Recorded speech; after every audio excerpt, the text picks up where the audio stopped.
Bienvenue en classe sur l'ORTM. Alors, je me présente, Monsieur Berthe Fathier, professeur de comptabilité, Académie d'enseignement à rive gauche, CFP-SK. Alors, la leçon sur laquelle n'est-ce pas, notre cours va porter, c'est les dépréciations. Mais cette fois-ci, la deuxième partie. On a vu, dans le cours précédent, nous avons vu la première partie qui portait sur les immobilisations et les stocks.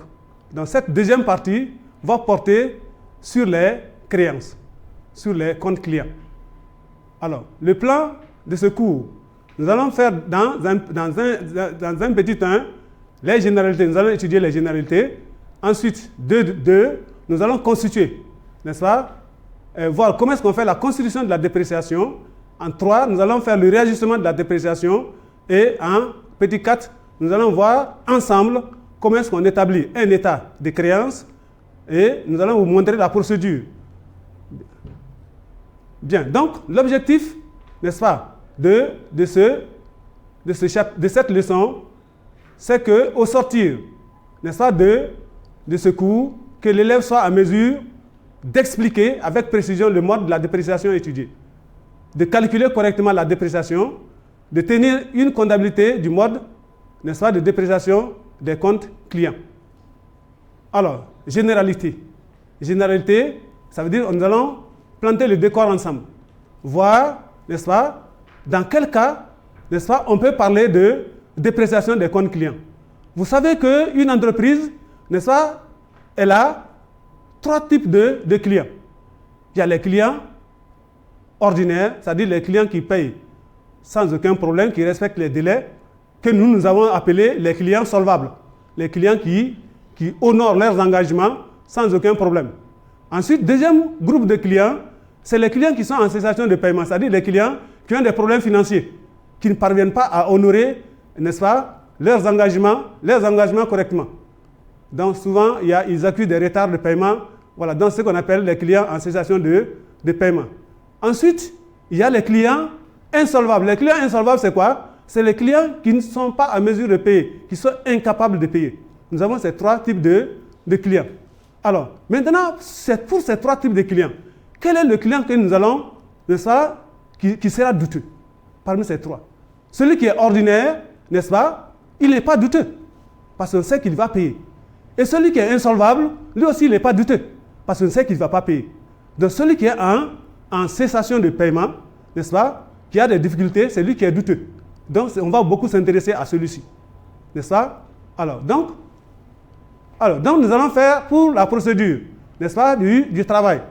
Alors, les étapes par lesquelles nous allons passer, n'est-ce pas, pour faire ce travail, c'est d'abord de reclasser les nouveaux clients douteux.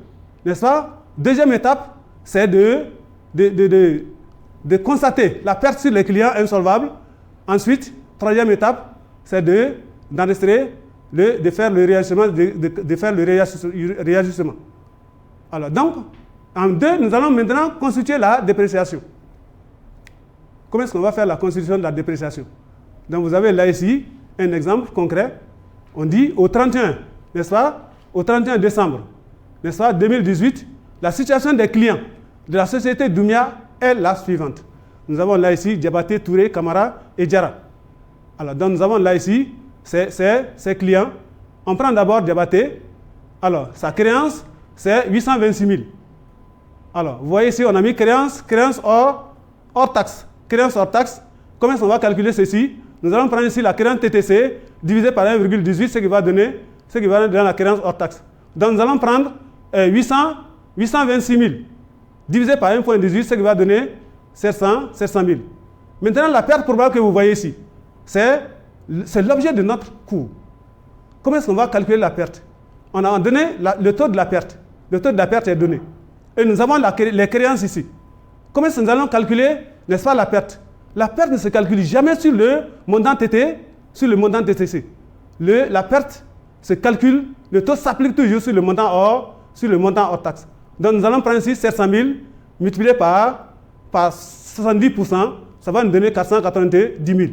Nous allons faire la même chose avec Touré, avec Camara, n'est-ce pas, avec Diarra. Mais Diarra est particulier.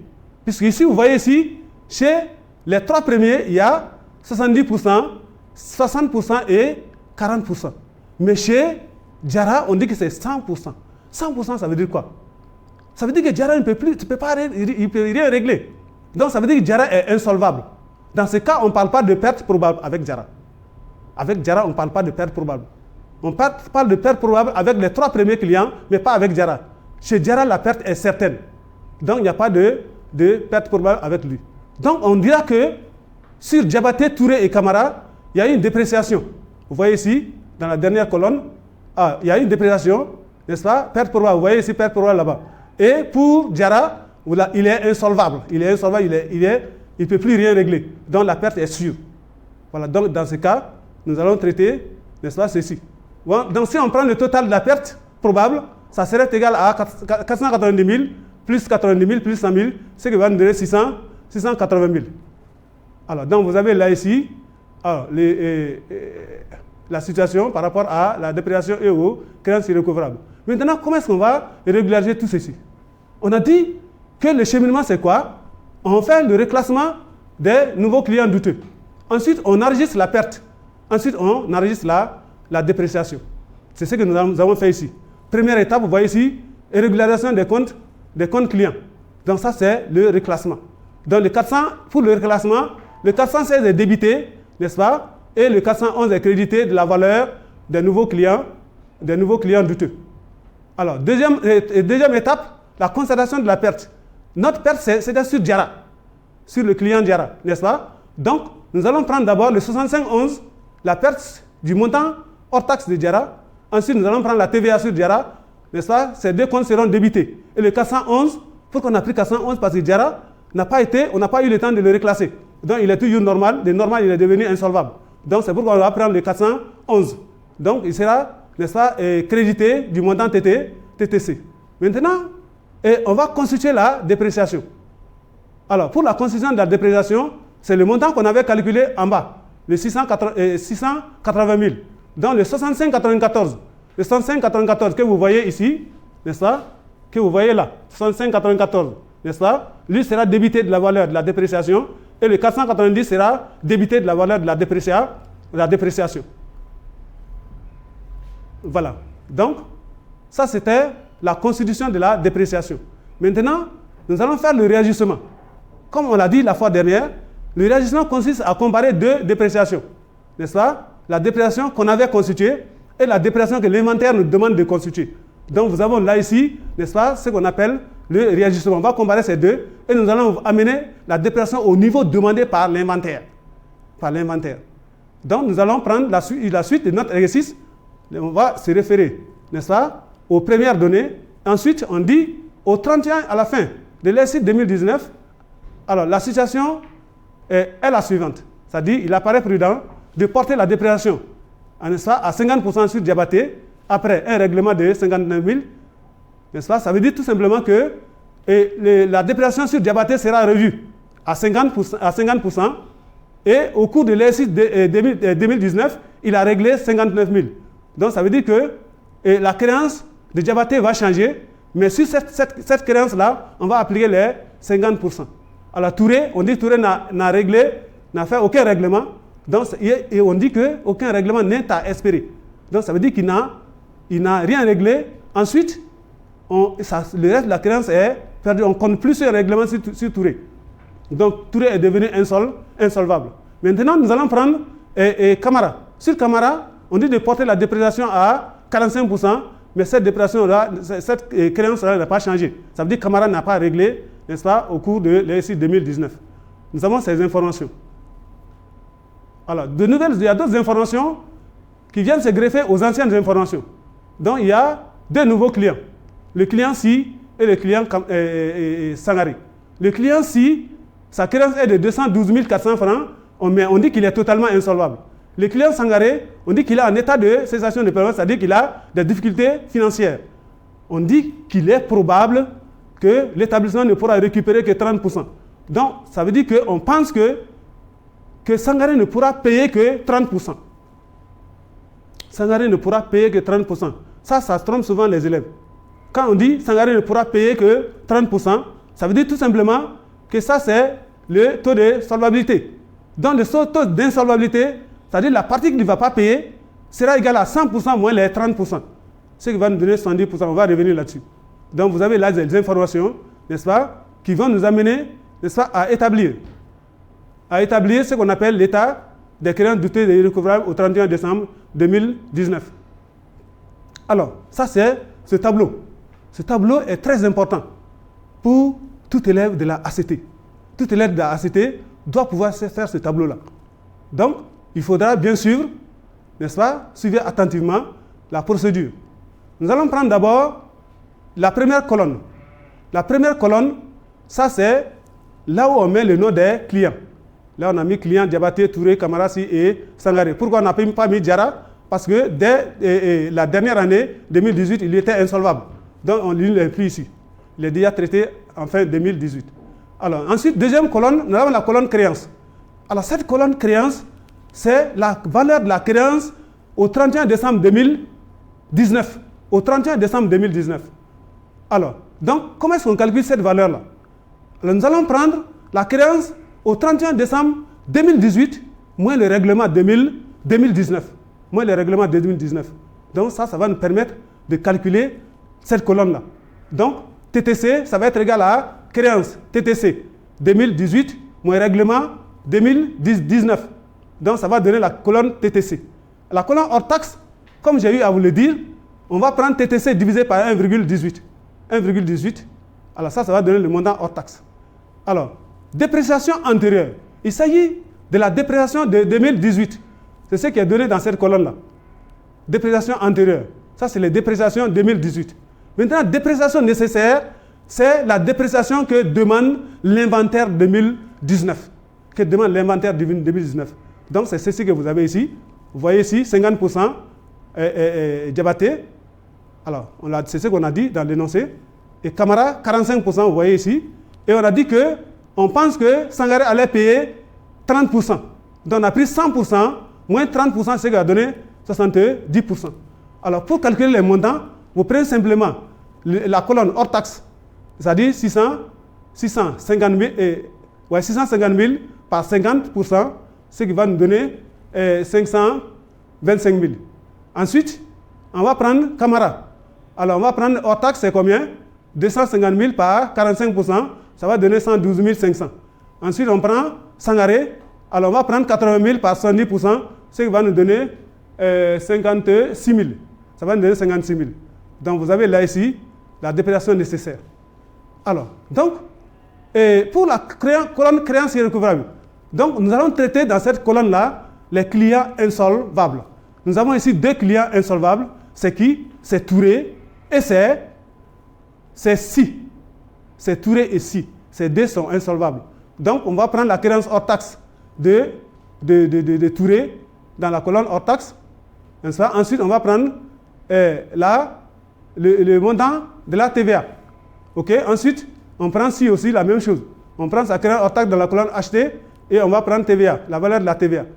Alors, donc, ça c'est la colonne créance irrécouvrable. Maintenant, la colonne de réajustement. Donc, le réajustement consiste à amener la dépréciation au niveau demandé par l'inventaire. Donc, dans ce cas, qu'est-ce qu'on a dit? Que nous allons comparer, n'est-ce pas, la dépréciation antérieure et la dépréciation nécessaire. Donc, nous allons prendre par exemple le cas de Diabaté. Sa dépréciation antérieure, c'est combien? Dépréciation antérieure, c'est 490 000. Dépréciation nécessaire, c'est 525 000. Alors donc, ici, il y a une dotation de 165 000, ce qui a été mis mal mis dans le tableau. Donc, il y a une dépréciation dotation de 125 000, puisque la dépréciation nécessaire est supérieure à la dépréciation antérieure. Donc, il y aura une dotation au lieu d'une reprise. Alors, ensuite, on va prendre Touré. Sa dépréciation antérieure, c'est 90 000. Sa dépréciation nécessaire, c'est égal à combien? À 0. Donc, il y aura une reprise de combien? De 90 000. Quand on prend Camara, sa dépréciation antérieure, c'est combien? C'est 100 000. La dépréciation nécessaire, c'est 112 500. Donc, il y aura une dotation de 12 500. Alors, si, on dit, si c'est un nouveau client. il n'a pas de dépréciation antérieure. Il n'a pas aussi de dépréciation nécessaire. Donc, dans ce cas, il n'y a pas de réajustement. Quand on prend Sangaré maintenant, alors Sangaré, sa dépréciation antérieure, c'est aussi 0, puisque c'est un nouveau client. Sa dépréciation nécessaire, c'est 56 000, n'est-ce pas? Donc, il y aura une dotation de 56 000. Voilà, donc, c'est comme ça qu'on remplit le tableau. Mais dans le chapitre suivant, nous allons vous montrer de façon générale comment est-ce qu'on fait ce calcul. Et je l'ai bien dit que tout élève de la ACT doit pouvoir faire ça. Donc, nous allons insister là-dessus. Dans un petit chapitre, nous allons vous montrer comment est-ce qu'on fait ce calcul-là. Donc, après avoir fait ces calculs, on totalise les 4 dernières colonnes. La colonne créance irrécouvrable et la colonne de réajustement. On fait le total de ces 4 dernières colonnes. Alors, donc, ce tableau étant rempli, l'état des créances douteuses et irrécouvrables étant rempli, nous allons passer les écritures, n'est-ce pas, de régularisation. Alors, première écriture, nous allons faire le reclassement des nouveaux clients. Alors, les nouveaux clients, n'est-ce pas, alors, ça sera pris en charge dans le premier article, où nous allons débiter le 416, n'est-ce pas, et le 411 sera crédité, n'est-ce pas, de 14 400. Ok, ça c'est la valeur du nouveau client douteux. Maintenant, nous allons enregistrer en écriture suivante les pertes, c'est-à-dire la perte. La perte, c'est sur 2 clients. Donc, le 6511 sera débité, le 443 sera débité. Au crédit, nous aurons le 416 pour les anciens clients douteux et le 411 pour, n'est-ce pas, les nouveaux clients qui sont devenus insolvables. Voilà, donc ces 2 comptes-là seront crédités. Troisième écriture, nous allons prendre la colonne dotation. Pour la colonne dotation, nous allons débiter le 6594 et nous allons créditer n'est-ce pas, le 491 de la valeur de la dotation. Alors, pour la colonne de reprise, nous allons débiter le 491, n'est-ce pas, de la valeur de la reprise, et nous allons créditer le 7594 de la valeur de la reprise. Donc, vous avez là ici le traitement, n'est-ce pas, des données que nous avions dans notre état de créance, comment ces données sont régularisées dans le journal. Donc, nous avons ceci. Alors, maintenant, ça c'est pour vous aider à établir un état de créance. Donc, cet exercice, n'est-ce pas, cette partie va nous ramener à ce que j'ai dit avant, mais ça va vous permettre de mieux comprendre. Bien, donc, vous avez là ici la procédure d'établissement de l'état des créances au 31 décembre N. Voilà, donc nous avons là la première colonne, colonne 1. Vous voyez, on a mis là-bas le nom des clients. Donc, on met le nom des clients. Colonne 2, ça c'est créance TTC. Comment est-ce qu'on calcule cette valeur? On prend créance TTC N-1 moins règlement N. Donc, je vais prendre par exemple 2019 et 2018 et 2019. Donc, notre N-1 c'est 2018 et N c'est 2019. Donc, on va prendre créance TTC, n'est-ce pas, créance TTC N-1 moins règlement N. Ensuite, troisième colonne, nous avons la dépréciation antérieure. Comment est-ce qu'on calcule? On prend tout simplement la créance hors taxe N-1 multiplié par le taux N-1. Alors, quatrième colonne, c'est la colonne dépréciation nécessaire. Donc, pour cette colonne, on prend créance hors taxe de l'année N, c'est-à-dire le hors taxe se trouve dans votre état de créance même. Vous prenez cette créance, ce montant-là, vous multipliez ça par le taux. Vous multipliez par le taux de l'année N. Ensuite, cinquième colonne, créance irrécouvrable.